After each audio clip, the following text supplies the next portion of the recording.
So already, just by that transforming ourselves, we see it starts to make a difference in our lives. And it makes a difference in the lives of others, those around us.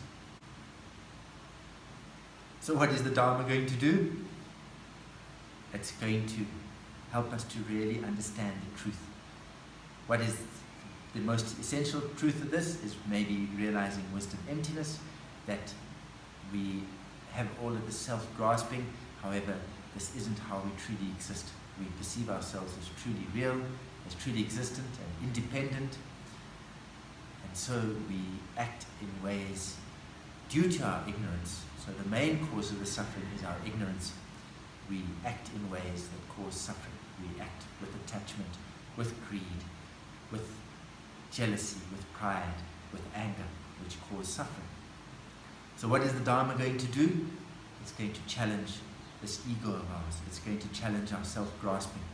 And through the practice of the Dharma, we're going to reduce the self-grasping of ours.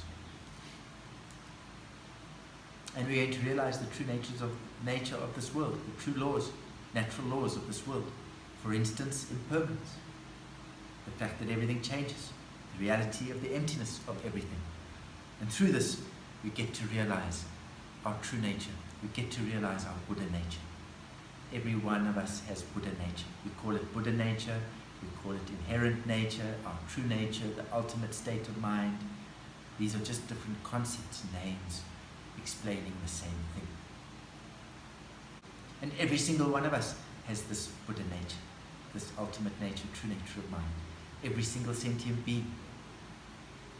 Why do we not know this true nature? Why are we not abiding or living in this true nature? Is because it is covered by our afflictive emotions, by our ignorance, our attachment, our pride, our jealousy, and our anger and hatred. Often, what are we doing? Always thinking, I am number one, I have to look after number one. And because of this, we engage in all of these activities which we think are going to bring us happiness, but in reality, they cause us a lot of unhappiness and suffering. So we reduce this I, and really work on benefiting others. And we see the reality of this I. We see this I is not truly existent. It's just really dreamlike. It's illusory-like. It has no true or inherent existence.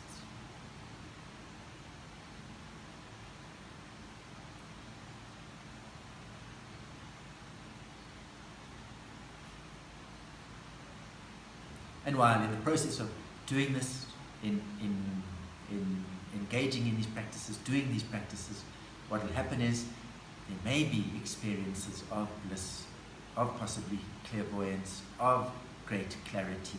You hear of people having these experiences.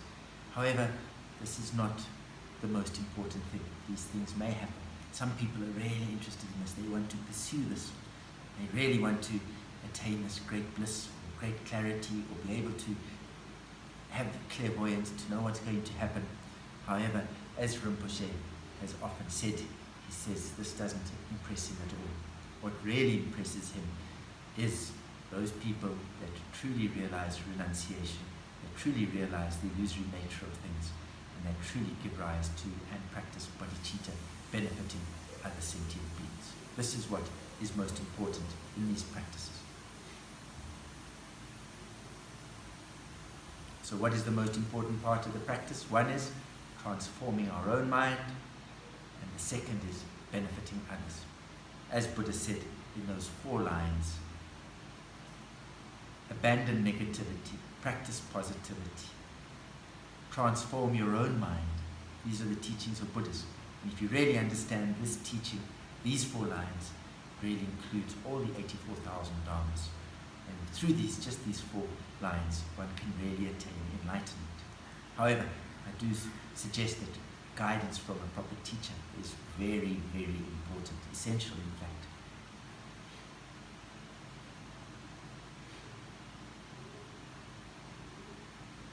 Other ways that we can see the improvement in our practice, we don't take to heart so much what other people say.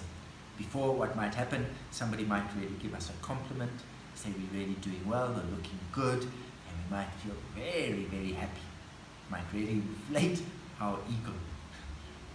oh, this is my friend, this person's so nice, I love the things that they say to me, I'm so happy.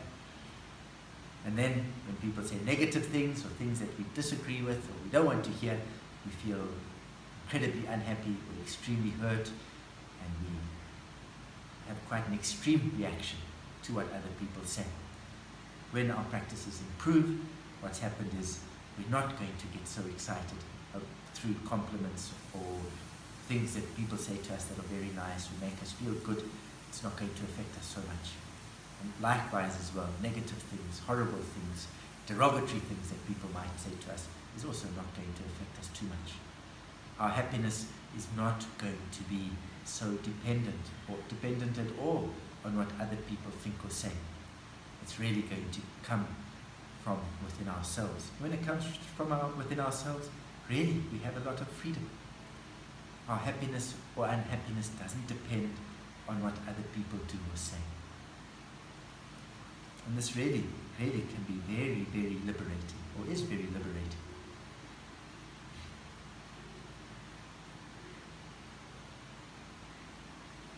People say, will it make me happy? Materially, no. It's not necessarily going to make us happier. However, what it will help us is we're going to transcend these material concerns. And in the process of transcending these material concerns, will it make us happier? I really think yes, it will. Why do I say this? It's because when we've transcended these material concerns, we no longer have all of these attachments. We no longer live by this ignorance. And then we let go of all of this anger, all of this jealousy, and all of this pride. When we let go of all of this discrimination or all of these negative afflictions and negative thoughts, naturally, if we don't have them, we're much, much happier. So, as a natural progression of the practices, we do become, I really believe, our life becomes much more peaceful, much more harmonious, and not having afflictive emotions means more happy, more peaceful. And so we benefit through short-term happiness or having less unhappiness or less anxiety and stress, and eventually we can attain the realization of the true nature of mind, of wisdom emptiness. However, don't place too much importance of an achievement of the temporary happinesses, because they are just like a dewdrop on a blade of grass, as it says in the 37 practices of a bodhisattva. All happinesses, all events in samsara are just like a dew on a blade of grass. They will disappear very quickly.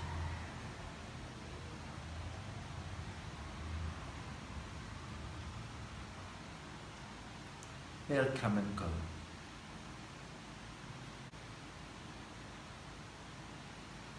We want to have freedom. We want to be able to travel where we want, buy what we want, say what we want, do what we want. And we equate this as being free. This is freedom, but this is a material freedom. How many of us are free within ourselves? Free of unhappiness, free of attachments, free of greed or anger, free from disappointments and discrimination? Not many people. If we really want freedom, this is really where we should endeavor. Of course, it's nice to have the material freedoms as well. However, the most significant freedom is this freedom within ourselves. And through this, the practices can really help us to attain this freedom.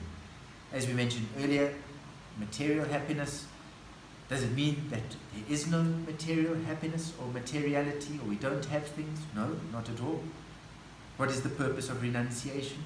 The purpose of renunciation is not to give up all of the material things. We don't renounce all of the material things. What we renounce is our afflictive emotions, our attachment, or our discrimination, or our aversion to these material things. So it's really that attitude within our mind, those emotions within our mind, that we renounce, not necessarily the material things. If you look at some of these great masters, some of them have a lot of material things around them. However, the difference is their happiness doesn't depend on that happiness. They have no attachment to it. there's that story of Patrul Rinpoche, and Patrul Rinpoche went to Dzogchen Master, and at the Dzogchen monastery there was a very elaborate, many golden statues, many golden linings. It was very, very elaborate. And Patrul Rinpoche was thinking to himself, he thought, wow, what type of teacher has so much wealth? And but what he did have for himself, he had a little amulet that, or there was some, I think it was an amulet that his teacher had given to him. I think it was Gyalwai Nyugu Rinpoche, Jigme Gyalwai Nyugu. And when he went to see Dzogchen Rinpoche, he was thinking to himself, wow, what type of teacher has this type of all of these elaborate surroundings? And the Dzogchen Master understood what he was thinking, and the Dzogchen Master said, your attachment to your little amulet is greater than my attachment to everything in this monastery. And right there and then, Patrul Rinpoche realized, oh, actually, my attachment is greater. He has no attachment. He is a really great practitioner, and he gave his amulet that he had attachment to this to the Dzogchen Rinpoche. So just because we see the great masters around, maybe, or being around places where there is wealth or affluence, don't mistake that they have any attachment. The difference is sometimes as we're not a practitioner, we have great attachment to these material things, and we evaluate people, or we think people are special or not special according to how much they have. However, that's our perception. It's not the perception of the teachers. So important is our attachment, our perceptions. This is what we renounce. What is one of the best renunciations is to realize the illusory nature of things. We realize the dreamlike nature of things. We realize, just like the past is gone, it's over, it's finished. We can't bring it back. What happened yesterday, what happened last year, what happened 10 years ago, they're gone, they're finished, they're over. What was so important 2 months ago, 5 months ago, do you even remember what happened? All of those things that were so important at the time, are they so important now? No, they're not. The future, there's no guarantee the future is going to happen. All that we have is the now. So really we see that everything that is happening is dreamlike. Just like having a dream. In the dream, we may dream that somebody's pursuing us, chasing us, making us terribly frightened. We're in a cold sweat.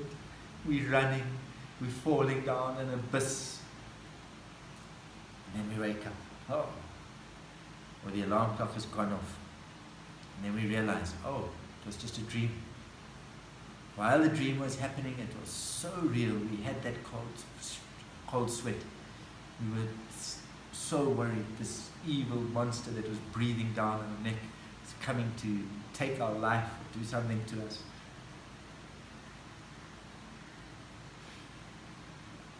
It was so real. But as soon as we woke up, oh, it was just a dream. All that worry is gone. In reality, it didn't even happen in the first place. We didn't move from our bed. We were just in our bed. Maybe we rolled or tossed a few times. Maybe we had a cold sweat when we woke up. But our body didn't go anywhere. Nothing really happened. Just a state in our mind. This whole activity happened. This whole dream just happened, or this nightmare happened in our mind. There was nothing to change, nothing to run from. And so too, this is what it's like to realize the dreamlike nature of things. This is the greatest renunciation. When we realize the illusory nature of things, then, because we realize it's illusory, we don't have that attachment. And because we don't have that attachment, anger doesn't arise because somebody's getting in the way of what we want, or that jealousy doesn't arise because somebody's getting what we wanted, or that pride doesn't arise because I have this, I'm so important, I'm so clever. And all that attachment and desire doesn't arise as we pursue things that are not truly existent. So all of those afflictions are not going to arise, and that self-grasping won't arise because we'll know the true reality of our experiences. and of ourselves. So renunciation doesn't mean that we're not allowed to be happy. What renunciation really means is that we let go of our ignorance. We see the truth. We let go of all of our attachment, all of these afflictive emotions. This is what we renunciation. Material things don't cause us pain and suffering. It's just there. It's our attitude towards those material things that causes us so much suffering. I want it, I don't want it. To somebody who doesn't care about it, they just walk straight past it. It means nothing to them, no effect. However, it's that something we really desire, then suddenly it pulls on our heartstrings, or it causes that attachment. And then somebody else gets it before us, and then we're unhappy, or we're jealous, or we're angry. Somebody stole my ideas. Somebody stole the person, or got the person I liked. So you see, it's our attitude towards the material things that causes the problems, and that causes the suffering.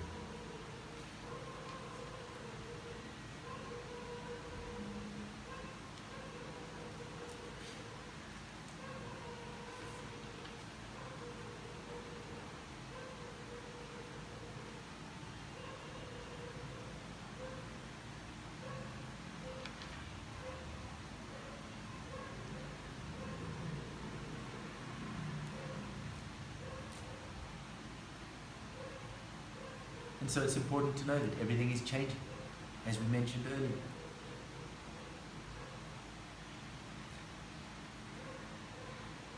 And it's also important that everything arises due to causes and conditions. Nothing happens without a cause. And those cause conditions, again, are always in a change, in a process of change. They're always changing. And so again, it's important to remember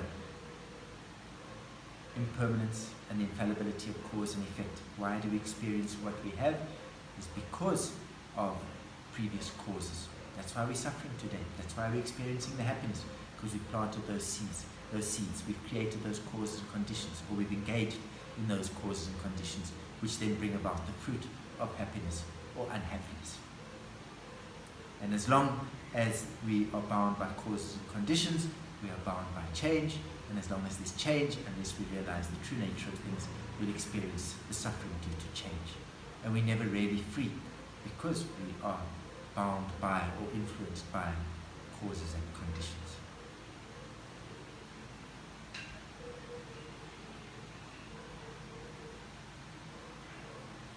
And so too, it's very important that we realize that we have this human life. It's the best state to have within the 6 realms. Why? Because it's the most beneficial way or state of mind to practice the Dharma.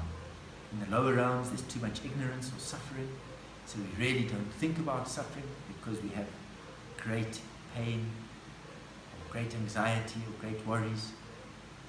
For instance, if you have a really terrible toothache, or terrible sickness, it might be so painful we don't even think about practicing, we don't even think about anything. It feels too painful to even move a thought. And if things are too good, then we just enjoy ourselves, and so we don't think about practicing either. So that's why precious human life is so important, so beneficial, because we have a little bit of the suffering, however we also have a little bit of the good things, and so this is conducive to us being able to apply ourselves in practicing the Dharma. Because of the suffering, we want to be free of it, but we don't have too much pleasure that we get lost in the pleasure and we don't indulge or engage in practice. And that we meet with the Dharma. This is really so precious. If you think about how many people in this world are practicing the Dharma, how many people in this world really understand the importance of our mind and of transforming it and realizing or practicing according to realizing the true nature or the true laws of nature of this world.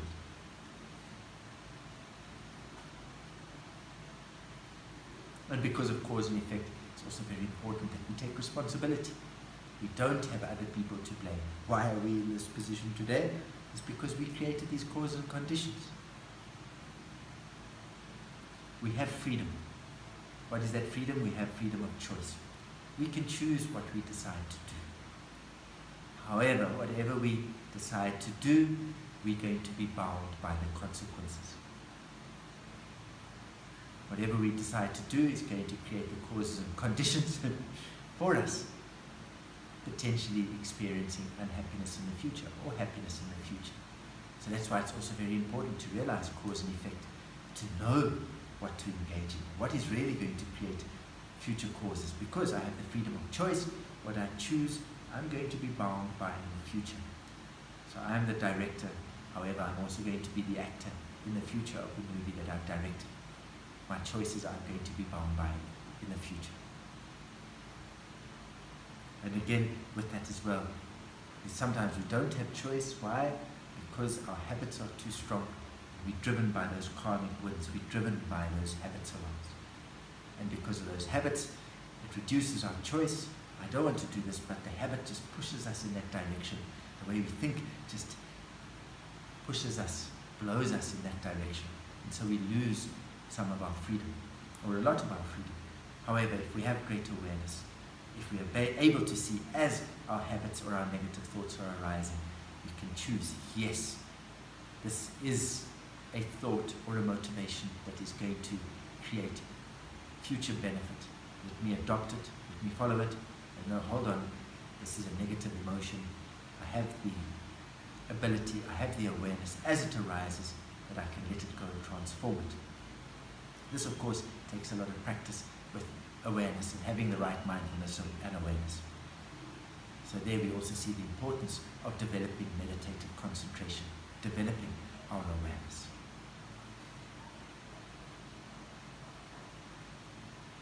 And with this human life, we really have this opportunity then to practice, to appreciate this human life, to cherish the opportunity that we have to practice the Dharma, to embody these teachings, to absorb them into our mind stream.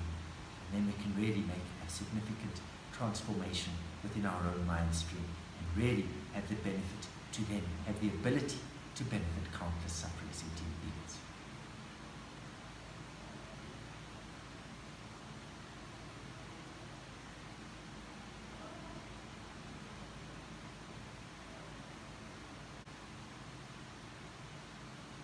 Sonam de tamcha zapan, tobnye nyepe granam kajeja, keka nache balam chupari, zibe tsoli troa.